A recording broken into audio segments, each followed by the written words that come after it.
Hey guys, what's up? It's me, Chrissy, and I'm here with my January wrap-up.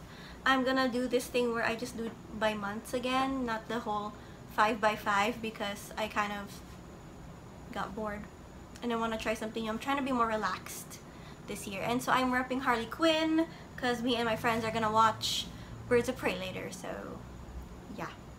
So I got excited, and I just also have some time to kill, so I figured I might as well just film what I need to film before that. So first thing I read was Language of Thorns by Leigh Bardugo, and this is like a series of fairy tales based in the Grisha universe, and it was just the perfect way to start off my year because it was like and it's just the drawings, and I love how the words changed color. Just yes, and every fairy tale here was just so good. It's like every fairy tale you know, but you don't really know, and I just loved it actually. My most favorite one though is something about the gingerbread girls, which you will find out if you read it. I don't want to spoil any further than that. Next thing I read is The Subtle Art of Not Giving a, and it was really nice because it was very practical. It sort of helped me kind of get out of my own head, and just like it was a kick in the butt I needed to like start writing for a show, and it was great actually to get out of my own head and listen to someone else's experience about, you know, doing something more, or just their life experience. It was really great. It's also a nonfiction, so I've been trying to do this thing where I switch from fiction to nonfiction so I have a good balance, and so, you know, I don't just get too full on one thing. And so I'm also trying to finish my backlog of books down there, seeing all up there. Next thing I read was Spirits in Bondage, a cycle of lyrics by C.S. Lewis. These are like lyrics, short poems he wrote during World War I when he was in France. It's alright, I finished it in an afternoon. I'm not a very good poetry critic or something, I don't know. It was just really fun to read and nice. That's about it. Up next is The Girl Who Fell Beneath Fairyland and Led the Rebels There. So if the first book took you to Fairyland, this takes you beneath Fairyland. And as always, Catherine Valente has such, like, her worlds are just, like, it's really a great fairy tale. Like, every step of the way is a fairy tale. And it's almost like really perfect for this world, for Fairyland. I mean, like, it's really just great, and like if it was a movie I think it would be good too, like that. But I have a feeling like I would like it, for me personally, like it more as a movie. Now I know that sounds very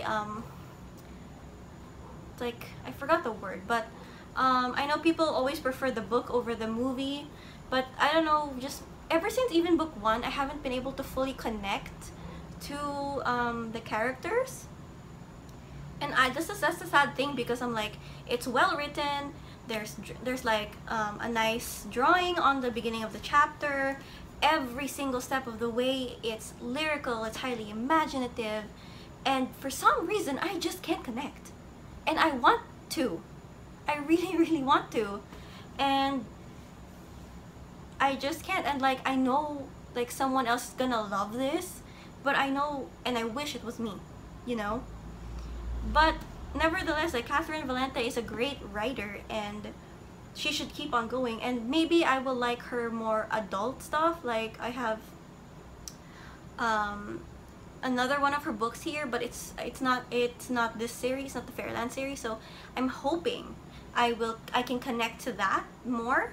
So, you know, here's the fingers crossed, because I really like her as a writer. Everything is just, she's perfection, like, on the page. But you know that feeling of like, you meet someone and then you're like, they look great, like, on paper, and then like you get to know them and you're just like, oh, it's not clicking, like that. I just compared this to a date, but yeah, that's it. So yes.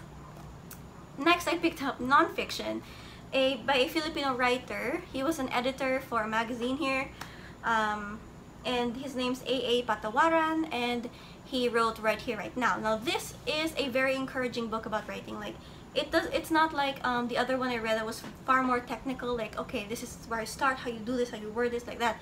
This was more like cute quotes, and it has in like his life experiences and what's it like to have an editor, and then, like, you know, the trust between an editor and a writer, and like growing as a writer.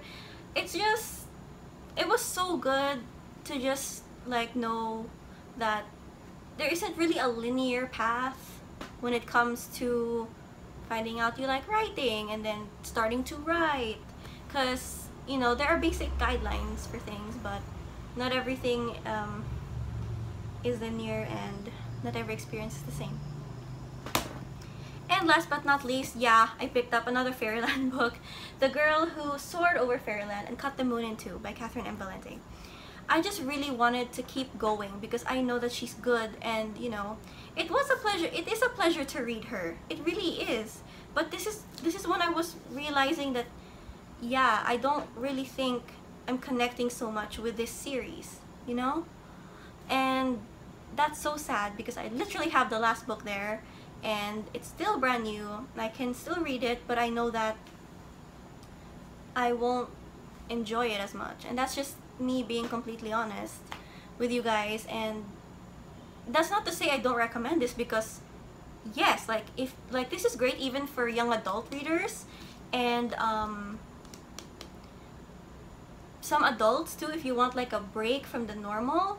But just for me personally, maybe my reading tastes have changed in a way that I just cannot connect to September, and I want to, because I'm like, you can literally see her growing up and experiencing things and making decisions, and, you know, that's just so cool. But unfortunately, we just don't click. But that doesn't mean I don't recommend it, because I do. I really, really do. Like, high fantasy, if you want a fairy tale, this is it for you. Catherine M. Valente is like her Fairyland series. But just for me personally, I could not. So on that sad note, that's it for what I read in January. That's a lot more than I thought that I would, and that is a lot more than I knew I would enjoy. So that's actually great for me, and I hope you guys like this video. Thank you for watching, thank you for sticking around, and I will see you guys next time. Bye.